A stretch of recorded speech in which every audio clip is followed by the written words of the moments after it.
Salut, c'est votre Sam, on attaque d'ores et déjà la série des bivouacs avec la règle des 3 P. Donc c'est la mienne, mais je ne l'ai pas inventée. C'est préparer, prévenir et prendre. On en revient là-dessus, je vais développer. C'est vraiment la vidéo de départ et je ne l'ai pas inventée puisque je l'ai pratiquée pour moi. Donc, quand tu pars sur un bivouac, déjà, peut-être que tu connais les lieux, mais si tu ne connais pas les lieux, ton meilleur ami, c'est Google Maps hein, et Géoportail, ainsi que tout ce qui est réglementation de bivouac auprès des communes et autres parcs nationaux comme le parc de la Vanoise, où tu n'as pas le droit de bivouaquer, par exemple. Voilà. Donc un bivouac, une sortie bivouac randonnée, ça se prépare minimum 15 jours, 3 semaines à l'avance, ce qui est mon cas. Moi, je pars là bientôt et je vous ferai des vidéos sur la gestion de l'eau, etc. Je penserai même aux hypochondriaques, à la bouffe lyophilisée, comment bouffer, etc. Bref, je sors du sujet, mais ça se prépare. Moi, là où je vais, j'ai visualisé, déjà je connais l'endroit, pour être peinard, donc encore un autre P, j'ai visualisé via Google Maps et Géoportail où je vais planter ma guitoune, voilà, et surtout j'ai appelé la commune, en l'occurrence, en leur demandant est-ce que le bivouac est autorisé. Ils m'ont répondu oui, le bivouac est autorisé, le feu de camp est interdit. Donc des fois, tu vas arriver sur la zone de bivouac, tu vas faire un feu de camp, tu vas bivouac, etc.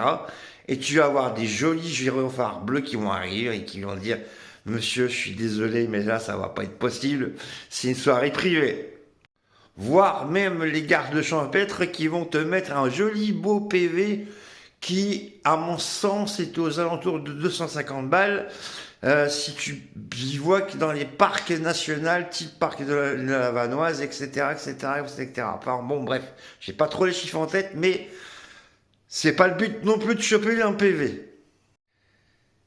Donc, voilà, une fois que tu as localisé et préparé ta destination, l'autre partie qui est fondamentale, mais essentielle, c'est prévenir. Ta mère, ta tata, ta meilleure amie, etc. Tu donnes le point GPS de ton bivouac ou de tes bivouacs ou des captures d'écran de Google Maps que tu envoies à ta personne de confiance. Et à telle heure, tu dis, bah voilà, je serai là à telle heure, si tu es itinérant, ou comme moi, je vais être au bord d'un lac pour profiter de la pêche, ma meilleure amie a le point GPS, et le code que j'ai avec ma meilleure amie, c'est à 19 heures, pas précisément, mais à 19 heures, je lui balance un petit SMS en lui disant « j'ai passé une bonne journée, c'est ok pour moi ». Si à 21 heures, exemple, Sandrine n'a pas reçu de SMS, la première chose qu'elle va faire, elle va essayer de m'appeler. La deuxième chose, si je ne réponds pas et que toujours à 22 heures, elle ne m'a pas eu au téléphone, là, elle déclenche le plan hors sec et elle téléphone aux assistances, etc., etc. Enfin bon, elle déclenche le gros bordel. Donc, comme quoi, c'est très important, justement, de prévenir. Ça, c'est ta sécurité, surtout si tu pars en solo comme moi. Pour toute activité nature, extérieure, VTT et autres, etc., c'est fondamental de prévenir un proche en disant « je suis là, je suis bien arrivé, petit SMS, ça coûte rien, je suis parti, tout va bien ». Ça, c'est la base. Ensuite vient le verbe prendre. Donc tu as localisé ton endroit de bivouac où tu veux aller, itinérant ou pas forcément. Tu as prévenu ta personne de confiance. Et là, tu vas prendre ton matériel adéquat à ton bivouac et à la saison. Va pas prendre des moon boots au mois de juillet parce que tu auras peut-être peur d'avoir froid aux pieds la nuit. C'est pas la peine, tu vas t'encombrer. Un exemple tout bête, moi je vais pas m'encombrer de bâtons de marche puisque j'ai entre l'arrivée du train, où on me pose la sortie du train et à ma zone de bivouac, j'ai 8 km à pied, à plat. Donc je ne vais pas m'encombrer de bâtons de marche. Aucun intérêt. Par contre, effectivement, si tu montes en montagne, puisque, comme tu sais, je suis du région de Grenoble, et que tu commences à faire un petit peu de trail et un petit peu de dénivelé, là, oui, ou parc de la Vanoise, là, prends tes bâtons de marche.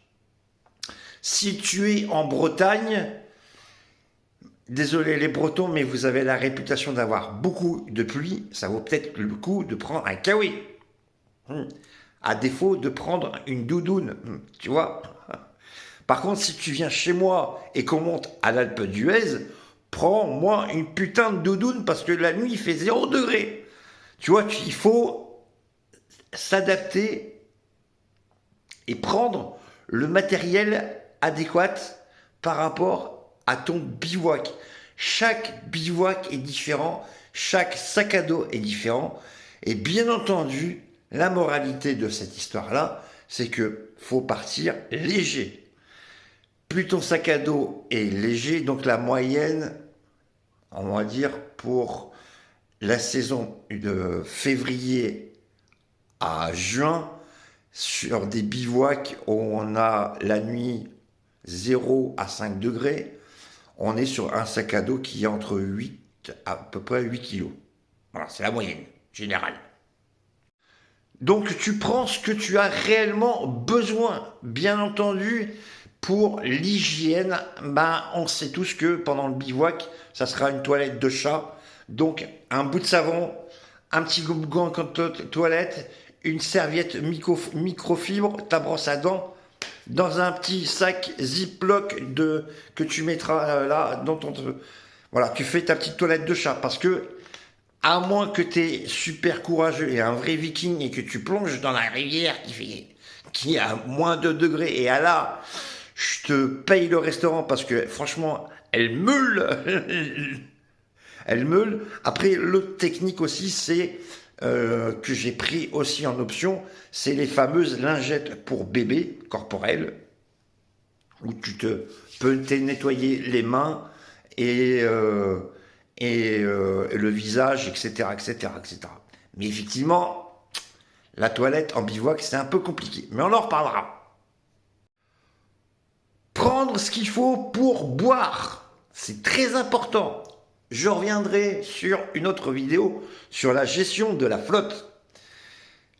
Par rapport à ta zone de bivouac que tu as repérée sur Google Maps, je conseille vivement soit que tu sois hypochondriaque et que tu es à 5 km du village de la première supérette et que tu fasses les navettes avec des packs de cristalline, ce qui n'est pas le but. Ou l'autre possibilité, c'est que tu te trouves à côté d'un lac ou à côté d'une rivière, en tout cas pas à côté d'une eau stagnante, où là, les gourdes filtrantes de chez Decathlon, pour ne pas les citer, sont largement suffisants avec un filtre à charbon. Ça te filtre la gourde que moi j'ai acheté à Decathlon pour 50 balles, ça te filtre une eau de lac, type de lac d'Annecy, pour ne pas le citer. Hein, voilà, c'est une référence, ou lac Léman, ça te filtre pour 20 000 litres de flotte pour 50 balles. Ça vaut le coup. Par contre, si tu tombes sur tout ce qui est étang, eau stagnante, mare à canard, et ouais, si tu vois des canards, c'est pas bon. Des nénuphars, enfin ce genre de flotte vaseuse où il y a des trucs, Là, on va taper dans de l'eau où tu dois filtrer. Et je déborde sur la vidéo, mais il y a des pilules magiques qui vendent aussi à Decathlon, dont j'ai oublié la marque, qui te désinfectent complètement. Et il faut filtrer l'eau. Et ça te donne, alors c'est des pilules que moi j'ai eu à l'armée en stage commando, pour te donner le goût, tu as un goût d'eau de vase chlorée de la piscine. C'est dégueulasse, mais tu vis avec ça. On en reviendra sur la gestion de l'eau et de tout ça. Pour les débutants, choisis, si tu es itinérant, choisis toi une rivière ou un lac ou un fleuve ou des sources dans les montagnes ou dans les villages pour te ravitailler.